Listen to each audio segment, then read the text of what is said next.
Apparently I quite like torturing myself, because against the advisements of you guys, I recently found myself buying Trisha Paytas' poetry book titled 101 Poems About My Ex-Boyfriend. Why do I do this to myself?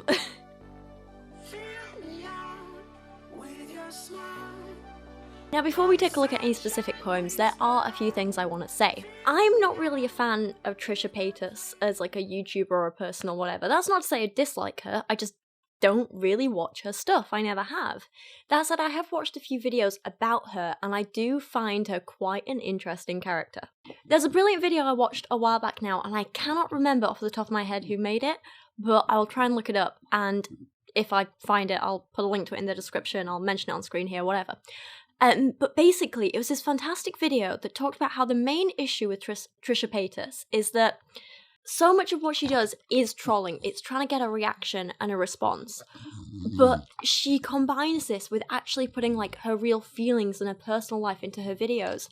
So it's very confusing for both her and the viewer, because there's this really blurred line between her personality and her persona. And it gets to the point where I'm not sure even she is entirely sure about what's her and what isn't, what's real and what isn't, you know? This poetry collection is probably a really great example of that, because she talks about things that really happened to her and a real relationship that she had and her real feelings, and you can tell in a lot of the poems there's a hell of a lot of raw emotion in there, there's a hell of a lot of passion and feeling, but I can't help but feeling that with the poetry itself, she's, again, kind of trolling, if you want to put it like that. She's trying to make it intentionally bad and angsty, because that's kind of her brand, that's who she is, that's what she's known for. I mean, just look at her music as an example. He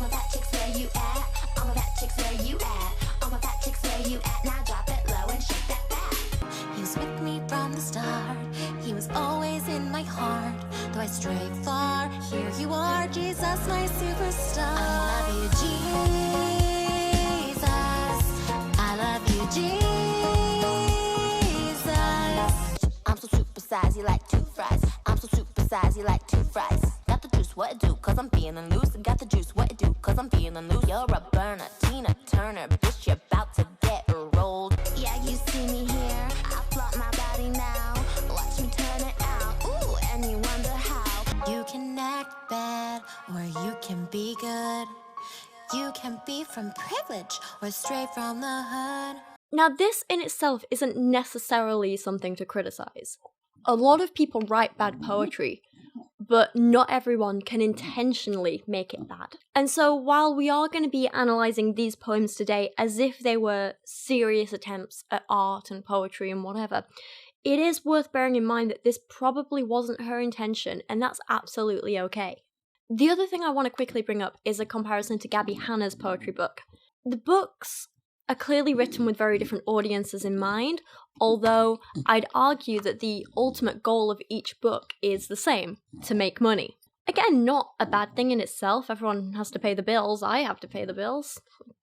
See the rent on my tiny little flat, it's insane. However, it's very clear that Gabbie takes her work a lot more seriously than Trisha does, which is why it's even more disappointing that Gabbie's poems come across as lazy or not well thought out or unfinished or just kind of boring in places. It's very clear that they're both writing for very different reasons. While I think Gabbie wants to try and be taken seriously as an artist and it doesn't really work, I think Trisha's goal is basically just get some attention, entertain people a little bit, and get her feelings out there. And so in that respect, I think Trisha actually achieves her goals far better than Gabbie does. It's not to say Trisha's poems are good. They're still not, but I think because Trisha doesn't necessarily want to create like serious works of art, it means she had a lot more like freedom creating her poems. You can tell she kind of had a lot more fun with it, and you know, her poems are a lot more silly and kind of real and raw, and it means that even though her poems aren't necessarily good, at least they're never boring, which you can't say about Gabbie's, unfortunately. The other advantage that Trisha has over Gabbie is that Gabbie's work constantly feels like she's trying to mimic the work of others, that she's not really quite sure who she is, she's still finding her voice. Like I say, a lot of Gabbie's work feels very unfinished. Trisha's at least, I don't know, because again, I would say they're not really edited, they're not really worked on, they're still very raw. That's still a problem.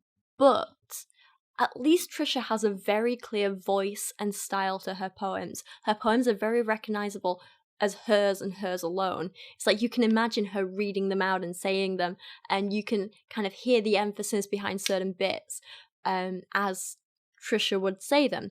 It's very distinctive. She doesn't have a terrible grasp of rhythm in some places. And yeah, like I say, while her voice and style isn't to my taste, it's very distinctive, and I have a hell of a lot of respect for that. And so with that, let's jump into reading a few of Trisha's poems. The first one I want to talk about is actually the first poem in her book, and it's titled A Shattered Heart. So already we've got a hell of a lot of angst, and it feels very teenagery, you know? This is something you would write or even read as like a 14-year-old whose first boyfriend had broken up with her, you know? He cancelled on me. At least I know. This is not meant to be taken seriously. I'll let it go. I get excited, then disappointed. What else is new? Story of my life.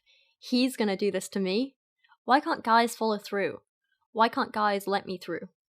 I know it's pointless, I don't even care, but so much has happened, my heart has no room to spare. To be broken again or hurt some more, this is why I resort to being a whore, for no one cares about a whore, and even more, a whore never cares about you. Sometimes it's black and white, sometimes it's not, but I no longer care. I am numb. It's been 6 months since my last, but only 6 hours since my last. Do you understand? Give your body away and not your heart. The worst that can happen is your body dies. Your heart broken will make you live a tortured life. At least in death there is some peace. A broken heart is never fixed, only mended. A shattered heart will kill you. For life right now feels like death. So a lot to unpack here.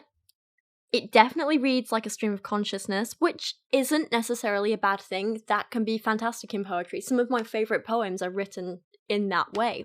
But I can't help but feel like this reads like a first draft. This is just, you know, she's sat down at her computer on a notebook and she's just written. She's just got it all out there. All her feelings just vroom. You know, there's a few weird bits, like when she says, but so much has happened. Is that a typo or is that some kind of weird stylistic choice? I have no idea. And if it is a weird stylistic choice, for what reason? It feels very odd. What I do find interesting is that it seems like she has actually made some stylistic choices, not necessarily just mistakes, around grammar and spelling. You know, opening with the line, he cancelled on me with no capital letter. If this is done on purpose, that is so interesting. Trisha is religious. I think she's a Christian or Catholic, I can't remember which, but she has spoken about, like, you know, how she believes in God and stuff in the past. I love you, Jesus. And so I want you to think about how people always capitalize he when talking about God, he and him and stuff like that. The capital letter, it signifies, you know, that they worship and respect and love him and so on. And so purposely choosing to ignore basic grammar rules like capitalizing the first word of a sentence, purposely giving he a lowercase letter, to me that says, I'm done with you, I'm over worshipping you, you don't deserve my respect. You know, she doesn't care anymore since he hurt her. And that would be a fantastic, wonderful, very interesting little choice. Except it's not consistent. Literally just a few lines later, she follows it up with the line, he's gonna do this to me. With a capital H. So I have no idea what she's going for. I don't know what's intentional and what isn't. It's very bizarre. Strangely, while some parts of her poem are incredibly hyperbolic and could very easily have been written by a teenager, you know, the whole, a shattered heart will kill you, from life right now feels like death, all that sort of stuff, other parts of it are surprisingly relatable and real. And they are things which I think need talking about more. You know, she touches on ideas that it's easier to fall into physical relationships rather than emotional ones, because that way you don't get hurt as badly, you know? She talks about how vulnerable you feel opening yourself up to someone emotionally, because it hurts more when you're rejected or let down than you could ever be hurt physically. At least that's how she kind of feels, that's what she's portraying, and that's something that, yeah, I can relate to completely. You know, physical marks can heal, but emotional ones, they leave scars. I'm conflicted when thinking about the structure of this poem. Part of me thinks it's just poorly written, poorly thought out, with weird varying line lengths and stanza lengths and cheesy rhymes in places, like, at least I know, I'll let it go. But another part of me thinks, actually, it is kind of representative of your mind when you're feeling like this. It makes sense. There's a purpose to this structure. Sometimes, when you're in that slightly manic, anxious, upset state, you sometimes have rambling, you have these short, sharp questions that pop into your head, as you question what's wrong with you. It's easy to flip between thoughts like this, and that's why the varying stanza lengths of, 1 line, 4 lines, 3 lines, 2 lines, it does make sense. And it seems like there's a purpose to it, at least. There's a reason behind it.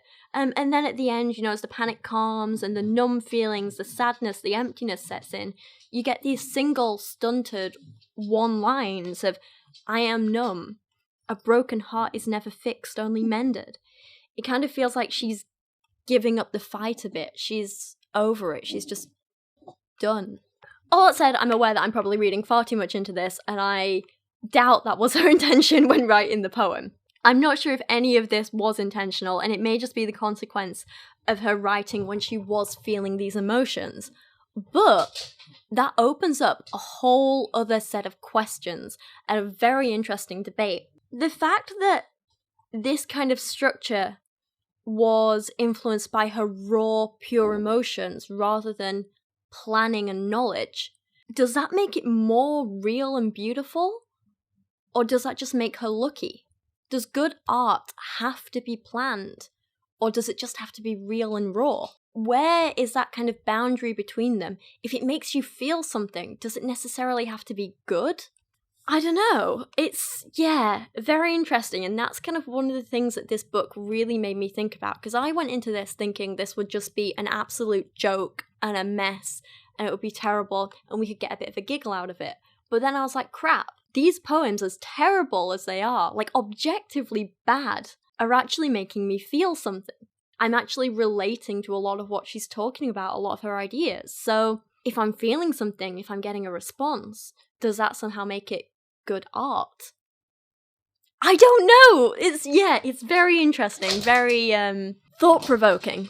So I actually want to compare this to a poem by the wonderful Wendy Cope called Bloody Men, which also talks about the risks of jumping into a relationship and the consequences of that and opening yourself up to someone physically and emotionally. But clearly this poem is a lot more thought out and planned. It's well structured, it's well written, and so on. So I just kind of want to compare these a bit. Bloody men are like bloody buses. You wait for about a year, and as soon as one approaches your stop, 2 or 3 others appear. You look at them, flashing their indicators, offering you a ride. You're trying to read the destinations. You haven't much time to decide. If you make a mistake, there is no turning back. Jump off and you'll stand there and gaze, while the cars and the taxis and lorries go by, and the minutes, the hours, the days. Fantastic. I love this poem so much. It's one of my favourites. Oh, Wendy Cope is fantastic. So the main difference you'll notice between Wendy and Trisha's poems is probably the tone. And as harsh as this sounds, Wendy's poem is far more well thought out. It's well written, unlike Trisha's. It's clever. It uses these metaphors of buses and traffic and transport the whole way through. And it's fantastic. Partly, this idea is used to describe how relationships can change where you are in life and move you forward or whatever. Sometimes you have to take a risk or end up being stuck in the same place. You can try and look at the signs to see where you're going to end up, but you don't always have time to read them, and you just have to jump on the first bus before it goes and leaves you stranded there. Because if you don't jump on a bus, you're just going to be stuck, watching the world pass you by. Similarly, the whole flashing their indicators, offering you a ride, it's clearly about men flirting and showing off and, trying to grab your attention. The big difference for me, though, between Wendy's poem and Trisha's poem is kind of when, I guess, they were written in terms of the narrators' lives. So for me, reading these, Trisha's poem is written as though it's, immediately straight after you've been hurt and let down by a man. You get that immediate pain, you feel her suffering, she's hurting right now as she's writing those words.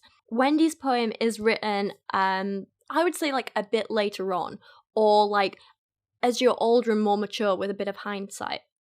she's looking back and she sees that even pain can propel you forward, even if you get on the wrong bus, at least you're further on than you were before, usually. And even when it doesn't work out, that can be better than just staying in the same place and stagnating. So you don't quite get that anger and bitterness in Wendy's poem. Wendy definitely has a lot more of a mature voice in hers, and Wendy's message is a lot more subtle but also more complex than Trisha's. Trisha's is very much like, screw men. I mean, we see this not only in the message of Wendy's poem, but in how it's structured and written as well.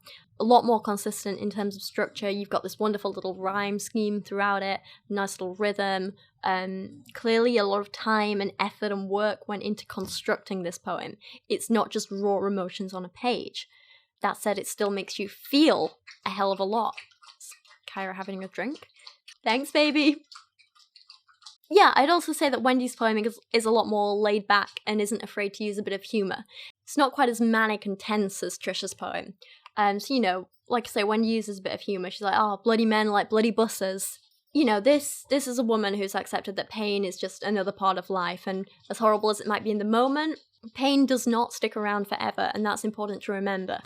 She knows that even though it might seem like there's a schedule to life and how you have to do things at this time, and if you haven't done things at this age, you're a failure or whatever, you've missed the bus. She recognizes that even though it might seem like there's a schedule, there's not really.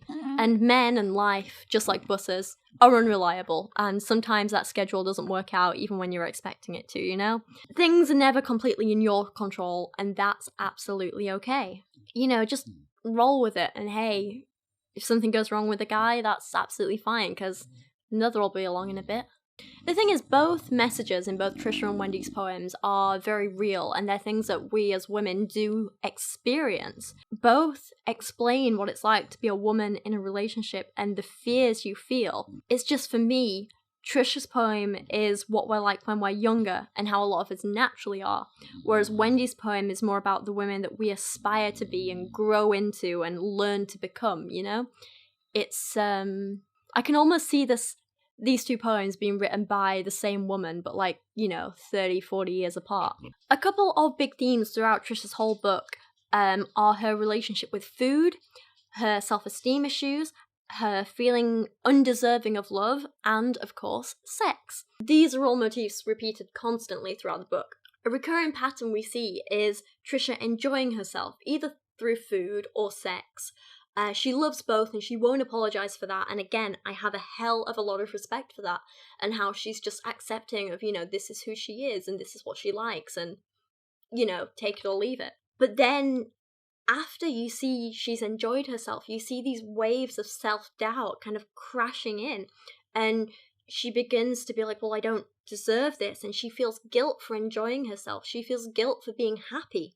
It's interesting because you look at when she talks about sex in particular, the guilt she feels is not for having sex, but for the happiness that comes with that.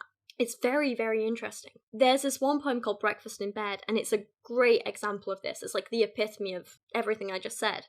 It's a terrible poem, but there's a lot of feelings in there, and it tells us a hell of a lot about kind of Trisha's mindset, I think. Coming over late to your house, feeling like I'm sneaking in. You say you want to go to bed, but also want to get it in. I do not mind, I do not fret. I could just be by you and lay in bed. Hands on your chest, so warm, so soft, fuzzy like a teddy bear. Your house so warm, a relief from my cold tomb. You push my hand down and I'm so relieved. You still want me. I want it too, so bad. Caressing you, undressing you, we undress together. This is the best part of life, I think to myself. It's free, it's fun, it fulfills so many needs. You're ready to go, and so am I. Release feels good. I go to sleep smiling like a guppy. I wake up. You've already been out and about, and you bring me food like a princess. I am not, but you serve me like one. Why serve me when I am so undeserving?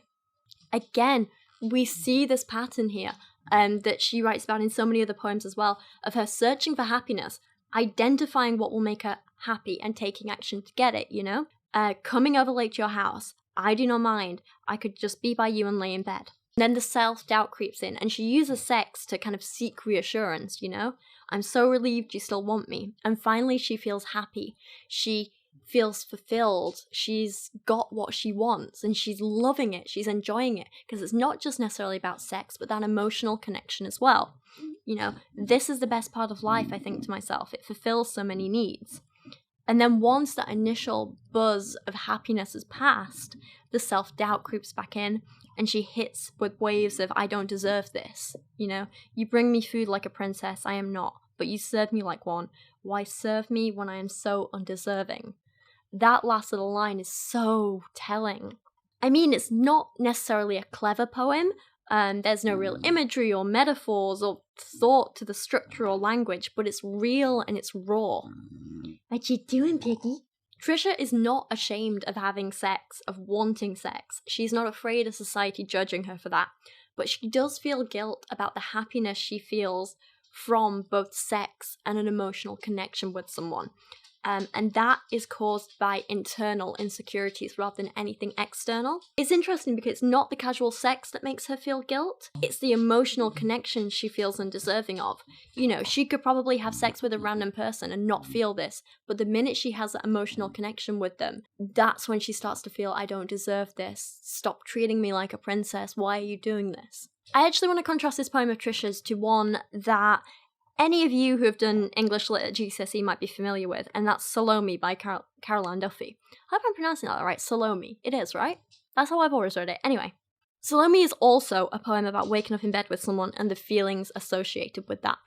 And again, it's probably one of my favourite poems of all time. I'd done it before, and doubtless I'll do it again, sooner or later. Woke up with a head on the pillow beside me. Whose?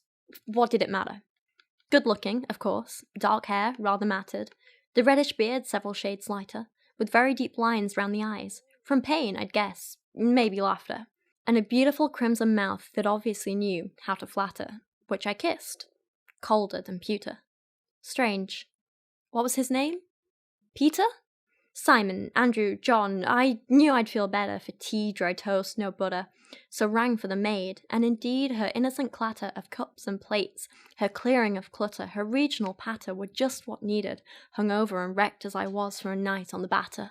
Never again! I needed to clean up my act, get fitter, cut out the booze and the fags and the sex. Yes, and as for the latter, it was time to turn out the blighter, the beater or biter who'd come like a lamb to the slaughter to Salome's bed.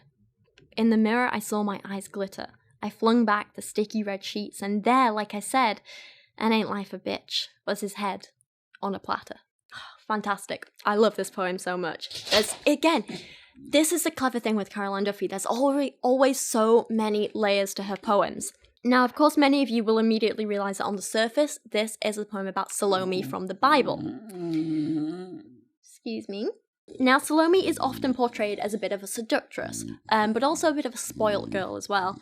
She was instrumental in the death of John the Baptist and actually received his head on a platter as a reward, hence that whole imagery. This is interwoven with a more modern story of a young woman going out, getting drunk, finding a man, bringing him home, barely even remembering it the next day. You know, she doesn't even know his name. It's about a woman, a seductress, using a man and ending up with his head in her bed. She's essentially used him for sex and discarded him. I want to focus less on the biblical interpretation of Duffy's poem here, and more on what it means for modern women today and our attitudes towards sex in general, especially casual sex. Now, this is just one reading of the poem. There's obviously many more if you want to go into the biblical aspect, but for the sake of contrasting it to Trisha's poem, I want to just focus on the kind of sex and guilt themes, I guess you could say. There's a clear contrast in how Trisha and Duffy both describe the men they're having sex with in each of these poems. Trisha's is a lot more basic, but you can also tell she has this emotional connection with the man, you know? Her lines like, so warm, so soft, fuzzy like a teddy bear. It's clear that she finds him comforting and is using him for this feeling of safety as much as physical pleasure, you know? Words like warm, soft, fuzzy, it's not really necessarily raw passion, it's more about love than lust. Duffy's character, on the other hand, describes her man very superficially, you know? Good looking, of course, dark hair, rather matted, sounds like my perfect man. The reddish beard, several shades lighter, with very deep lines around the eyes, from pain, I'd guess maybe laughter, and a beautiful crimson mouth that obviously knew how to flatter, which I kissed colder than pewter. she describes how attractive he is, but that's as far as the compliments go. All the other assumptions are basically that he must be bad because he is a man who fell for her charms and ended up in her bed, so can't be much to him really, can there? Her first instinct that, his wrinkles around the eyes are from pain rather than laughter. And then she's like, oh, maybe it was laughter. That's an afterthought, the laughter thing, that would kind of make him too human to her. She assigns blame to him in quite a dry way, saying, his mouth obviously knew how to flatter, but ended up being colder than pewter. You got a slight half rhyme in there, which is quite interesting. And obviously the colder than pewter thing obviously foreshadows to the fact that by the end of the poem, we find out he's dead. But also, to me, reading it in terms of purely like a relationship, casual sex kind of thing, it's also, I think, hinting at the fact that these things that he's saying to her, the flirting, the compliments, they're all kind of hollow and shallow and meaningless and cold. He was just saying them to get what he wanted, and that was it. And perhaps the other way around too. Later, when she finally does attempt to describe him for more than just his looks, again, it's all about her making these negative assumptions. She can't even remember his name, but she calls him the blighter, the beater, or biter, who'd come like a lamb to the slaughter. This use of alliteration with such powerful imagery says she thinks he's a bit naive for letting her use him this way, but he obviously deserved it, right? Because he's a man, so he must be a blighter, a beater, or biter. He must be this awful person who hurts women or uses women, so, she's just turning the tables here, it's fine. She used him before he used her. It's kind of like a self-preservation thing. Again, very relatable. And this repetition of the B sound, it's almost like she's spitting out the words, She's disgusted with him, with men in general, even. Because all men are the same, They're blighters, beaters, biters, she's spitting out these words. The other interesting thing about Duffy's poem is how the narrator thinks of herself after all of this. There's a contrast between the beginning of the poem, where she acknowledges that she's done it before, and doubtless I'll do it again, and later when she proclaims, never again. I need to clean up my act, get fitter, cut out the booze and the fags and the sex, yes. The interesting thing is, she only changes her mind and says she's going to change after she's compared herself to another woman, the maid. Once she sees the maid with her innocent clatter and regional patter, which, thanks to this adorable little rhyme, the maid seems so much more wholesome than Salome's description of herself, which is simply hungover and wrecked. It kind of makes you wonder why she's saying this, why she's decided she needs to clean up her act. Is it because she's really fed up of casual sex and having fun and all this kind of thing? Or is it because she feels like society and other women are judging her for it, for enjoying these things, for not being as lovely and wholesome as her innocent maid? Either way, in both Trisha and Duffy's poems, we see women feeling guilt after sex, but for very different reasons, completely different reasons. Trisha, because she doesn't think she deserves the happiness that comes with having an emotional connection to someone. She thinks she only deserves the raw, meaningless sex. And Salome's guilt, on the other hand, is for feeling like people will judge her for the meaningless sex, for the having fun, for using men as objects. I mean, interestingly, both women are reversing traditional gender roles in their poems, just in different ways.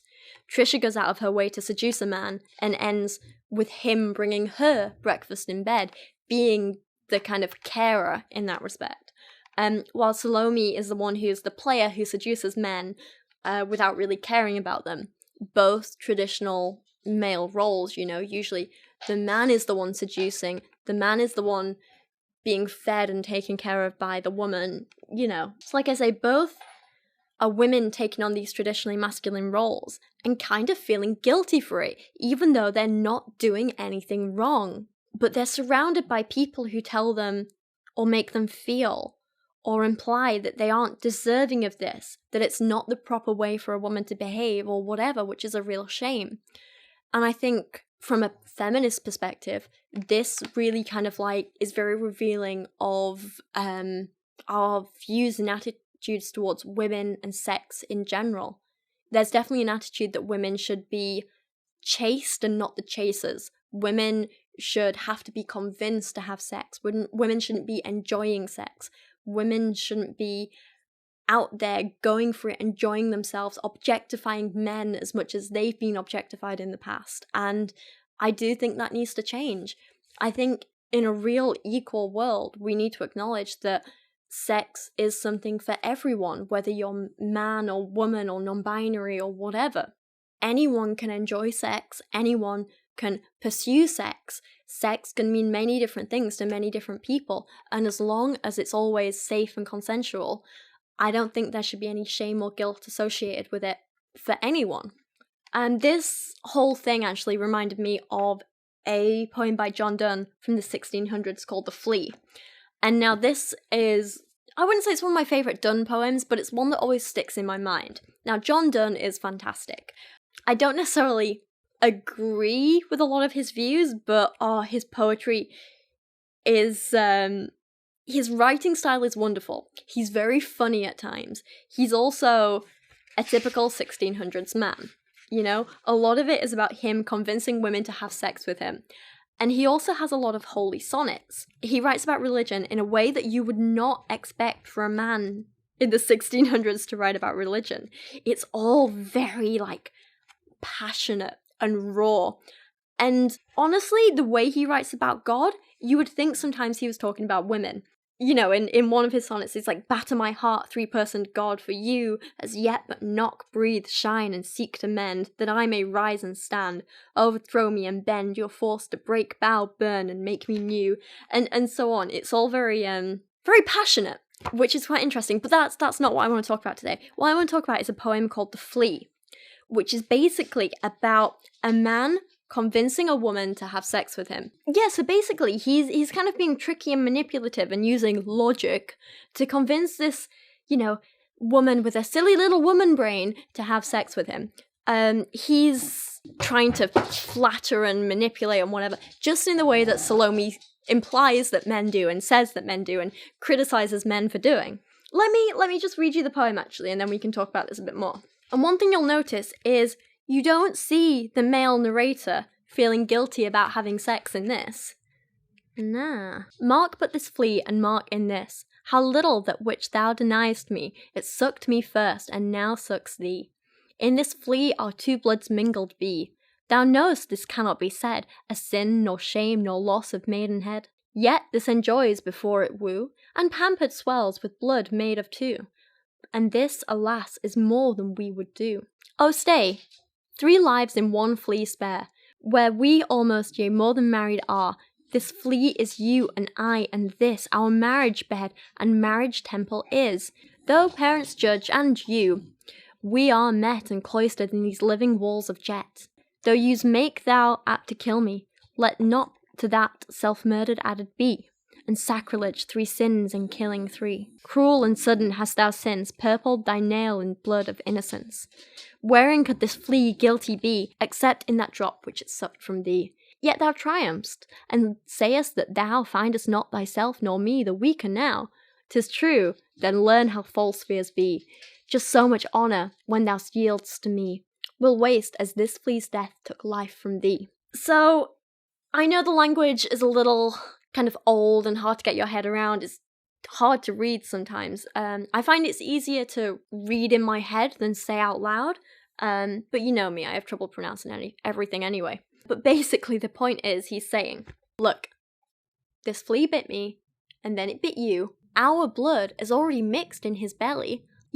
That's 3 beings' blood all merged into one. That is a relationship between 3. That's basically marriage of man, woman, and God. This has already happened. How much worse can us having sex be? He's definitely manipulating her. He doesn't really care about her views, her feelings, the fact that she probably doesn't want to for religious reasons and so on. He's just all about trying to sleep with her, and he'll say and do whatever he can to get there, It's shameless, it's quite funny, but it's also the perfect example of a man trying to control a woman, twist her arguments and views, and make it seem like he's smarter than her, so he must be right.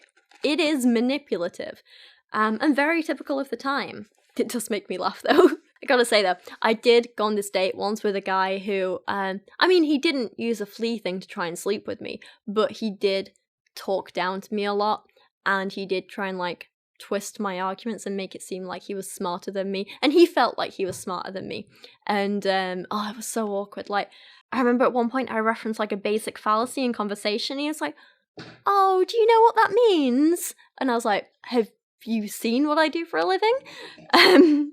Yeah, and he basically just, like, spoke down to me for, like, a whole bunch of the evening.